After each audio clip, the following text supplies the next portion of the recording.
নমস্কার বন্ধুরা, আজকের আলোচনার টপিকটা কিন্তু দারুণ ইন্টারেস্টিং এবং আমাদের মতো অনেক সাধারণ বিনিয়োগকারীর মাথায় প্রায়ই ঘোরে। প্রশ্নটা হলো, নিজের টাকা কোথায় খাটানো উচিত? আমাদের চিরচেনা ভারতের শেয়ার বাজারে, নাকি সুদূর আমেরিকার স্টক মার্কেটে? কোনটা বেশি লাভজনক, কোনটা বেশি সুরক্ষিত? চলুন আজ এই দুটো বাজারের একটা তুলনামূলক বিশ্লেষণ করা যাক। শুরুতেই একটা কথা পরিষ্কার করে নিই, আমি কোনো ফাইন্যান্সিয়াল অ্যাডভাইজার নই। আমার উদ্দেশ্য হলো দুটো বাজারেরই ভালো মন্দ দিকগুলো আপনাদের সামনে তুলে ধরা, যাতে আপনারা নিজেরা একটা সঠিক সিদ্ধান্ত নিতে পারেন। চলুন প্রথমে আমাদের নিজের দেশের কথা বলি। ভারতীয় স্টক মার্কেটে বিনিয়োগ করার সবচেয়ে বড় সুবিধা কি? এর উত্তর হলো গ্রোথ বা বিকাশের সম্ভাবনা। ভারত একটা উন্নয়নশীল অর্থনীতি, এখানকার জনসংখ্যা বিশাল এবং তার একটা বড় অংশই তরুণ। মানুষের আয় বাড়ছে, জীবনযাত্রার মান উন্নত হচ্ছে, আর তার সাথে বাড়ছে কেনার ক্ষমতা।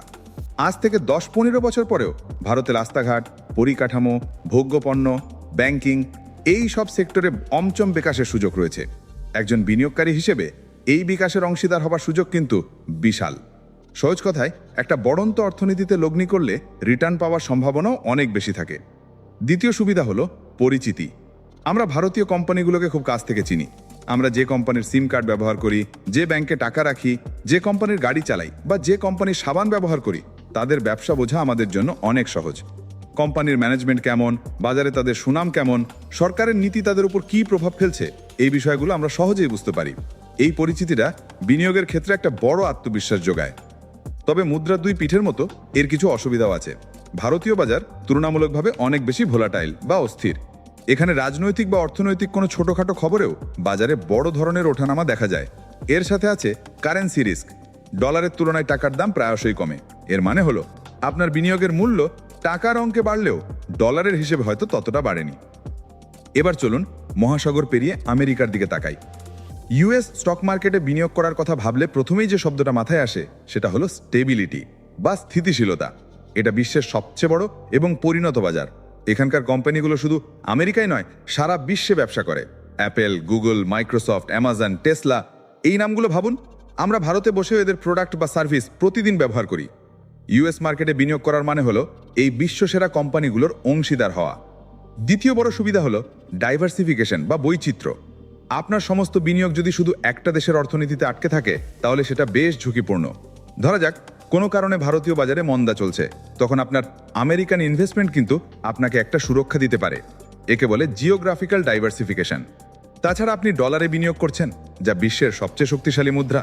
তাই ভারতীয় টাকার অবমূল্যায়ন হলে আপনার ডলার ভিত্তিক বিনিয়োগ সুরক্ষিত থাকে। তৃতীয়ত ইনোভেশন বা উদ্ভাবন। আর্টিফিশিয়াল ইন্টেলিজেন্স থেকে শুরু করে ইলেকট্রিক গাড়ি বা বায়োটেকনোলজি, বিশ্বের তাবড় উদ্ভাবন আমেরিকাতেই হচ্ছে। আপনি যদি ভবিষ্যতে টেকনোলজিতে বিশ্বাস রাখেন, তাহলে সেই সব কোম্পানির গ্রোথের সাক্ষী থাকার সেরা জায়গা হলো ইউএস মার্কেট। কিন্তু এখানেও কিছু চ্যালেঞ্জ আছে। আমেরিকার অর্থনীতি ভারতের মতো দ্রুত গতিতে বাড়ছে না। এটি একটি পরিণত অর্থনীতি, তাই এখানে রাতারাতি 10 গুণ রিটার্ন পাওয়ার সম্ভাবনা তুলনামূলকভাবে কম। দ্বিতীয়ত, একজন ভারতীয় বিনিয়োগকারীর জন্য আমেরিকান কোম্পানি নিয়ে রিসার্চ করা একটু কঠিন হতে পারে। তাদের দেশের আইন, কর ব্যবস্থা এবং বাজারের খবর রাখা সময় সাপেক্ষ। আর সবশেষে কারেন্সি রিস্ক কিন্তু এখানেও আছে, তবে উল্টোভাবে। যদি কোনো কারণে ডলারের তুলনায় টাকা শক্তিশালী হয়ে ওঠে, তাহলে ডলার থেকে টাকায় কনভার্ট করার সময় আপনার রিটার্ন কমে যেতে পারে, যদিও এমনটা হওয়ার সম্ভাবনা বেশ কম। তাহলে এখন প্রশ্ন হলো, শেষ পর্যন্ত আমরা কি করব? ভারতে থাকবো নাকি আমেরিকায় যাব? দেখুন, এর কোনো সহজ বা এক কথায় উত্তর নেই। উত্তরটা নির্ভর করছে আপনার নিজের ওপর। আপনার বয়স কত, আপনি কতটা ঝুঁকি নিতে পারবেন, আপনার অর্থনৈতিক লক্ষ্য কি, এই সব কিছুর উপর নির্ভর করছে আপনার সিদ্ধান্ত। আপনি যদি তরুণ হন, লম্বা সময়ের জন্য বিনিয়োগ করতে চান এবং বেশি ঝুঁকি নিতে রাজি থাকেন, তাহলে ভারতীয় বাজারের হাই গ্রোথ পোটেনশিয়াল আপনার জন্য দারুণ হতে পারে, কারণ এখানে আগামী 10-20 বছরে সম্পদ তৈরির অমচম সম্ভাবনা রয়েছে। অন্যদিকে আপনি যদি আপনার পোর্টফোলিওতে স্থিতিশীলতা আনতে চান, বিশ্বের সেরা কোম্পানিগুলোতে বিনিয়োগ করতে চান এবং মুদ্রার ঝুঁকি থেকে বাঁচতে চান, তাহলে আপনার পোর্টফোলিওর একটা অংশ আমেরিকার বাজারেও রাখতে পারেন। আসলে সবচেয়ে ভালো স্ট্র্যাটেজি হলো একটা ভারসাম্য তৈরি করা। কেন শুধু ভারত বা কেন শুধু আমেরিকা? কেন দুটোতেই একটু একটু করে বিনিয়োগ করা যায় না?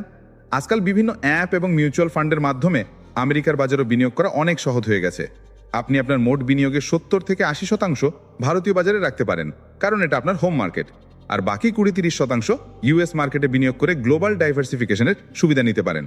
এতে আপনার বিনিয়োগ একদিকে যেমন ভারতের বিকাশের সাথে সাথে বাড়বে, তেমনি অন্যদিকে বিশ্বের সবচেয়ে স্থিতিশীল বাজারের সুরক্ষাও পাবে।